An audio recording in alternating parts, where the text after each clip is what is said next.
Assalamualaikum warahmatullahi wabarakatuh. Kita akan melanjutkan pembahasan tentang strategi.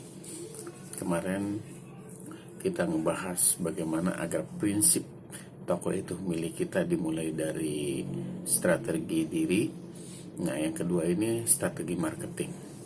Jadi sebelum kita bahas isi dari strategi marketing itu, kita belajar dulu dari kata marketing itu sendiri. Nah, marketing itu aspeknya hampir sama seperti komunikasi, membujuk, dan mempengaruhi. Kenapa dibilang sama? Sebab kan dari penjualan itu biasanya ada komunikasi gitu kan. Ketika orang datang lalu bertanya, akhirnya kan komunikasi antara pelayan dengan pembeli. Nah, juga ada bujukan.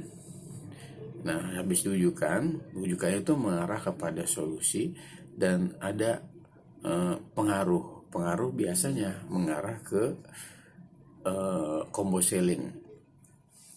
Yang paling penting dari penjualan itu sebenarnya komunikasi. Sebab kenapa? Dengan komunikasi terjadinya kenyamanan. Dan kalau konsumen, pembeli udah nyaman, insya Allah otomatis pembeli akan menjadi pelanggan setia pada toko kita. Nah, yang harus kita ketahui tentang komunikasi itu yang paling mendasar. Kita harus tanamkan pada diri kita bahwa komunikasi kita ini komunikasi yang memberi, yang komunikasi yang membantu mereka menemukan solusi. Makanya ketika kita berkomunikasi, niatkan bahwa kita ini sebagai temannya untuk para pelanggan. Jadi pelanggan menganggap kita itu bukan pelayan. Mereka menganggap bahwa mereka itu yang jaga toko itu teman saya. Terus yang kedua, itu harus menganggap bahwa pelayan itu bagi pelanggan itu, mereka itu adalah penasehat saya. Dan bisa jadi gitu kan, mereka itu guru saya. Sebab kenapa? Oke, kita ambil contoh gitu kan.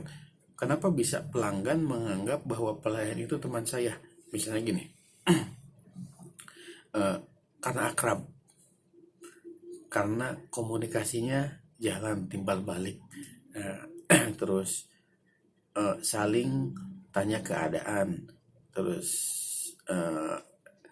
bisa memberikan candaan sehingga terpecahkan suasana yang tadinya mungkin mereka bete di luar, ketika masuk ke toko akhirnya jadi merasa senang dan terhibur. Nah, itu dijadikan pelayan toko sebagai teman. Kedua, kenapa pelayan toko bisa menjadi penasehat untuk pelanggannya? Nah, ketika mereka membeli gitu kan, membeli ke toko kita, terus mereka ada keluhan, karena yang jelas itu kan mereka nggak tahu produk mana yang bagus dan produk mana yang tidak.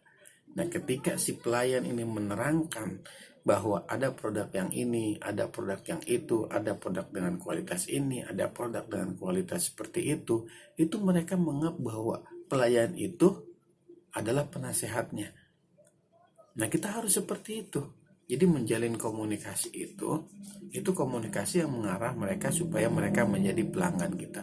Dengan cara jadikan kita itu penasehat, teman, atau sebagai guru. Kenapa sebagai guru? Banyak sekarang itu orang, contoh kecil ya, handphone saya kok lemot pak ya. Oh iya, coba saya lihat. Oh, ternyata memorinya banyak. Nah, terus kita ngajarin ke mereka nih, Bu. Nanti kalau memorinya di WhatsApp banyak, Ibu buang-buangin aja gitu. Mereka ngerasa terbantu. Oh iya. Dan mereka biasa menganggap untuk, dalam tanda kutip, untuk hal tersebut mereka adalah menganggap diri kita ini guru, karena mereka tidak tahu. Nah, seperti itulah. Jadi komunikasi yang baik untuk toko kita menjadikan diri kita ini sebagai teman, sebagai penasehat, dan sebagai guru.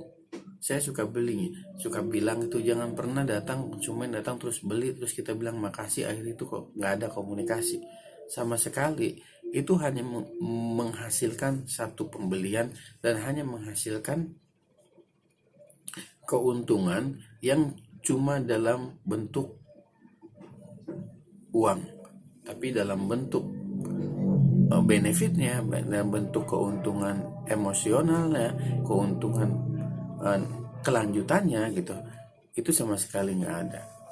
Ya, makanya kita harus hubungkan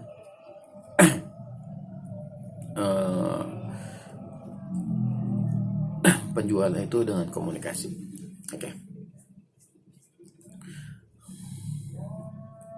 Nah, dalam komunikasi sendiri gitu ya, yang paling penting itu kita itu harus banyak mendengar. Saya dulu pernah itu menganggap bahwa saya ini lebih tahu daripada mereka. Ketika mereka mengeluhkan segala suatu proses, itu saya lebih tahu, ini begini bu ya, ini begini gitu. Akhirnya saya ambil keputusan, ini produknya. Ternyata enggak, gitu kan. Jadi kalau ada pelanggan yang datang ke kita gitu, dengerin dulu, dengerin keluhannya sampai dia mentok, baru kita memberikan saran. Jangan pernah kita merasa pelayan terus menjadi lebih tahu daripada mereka. Ya,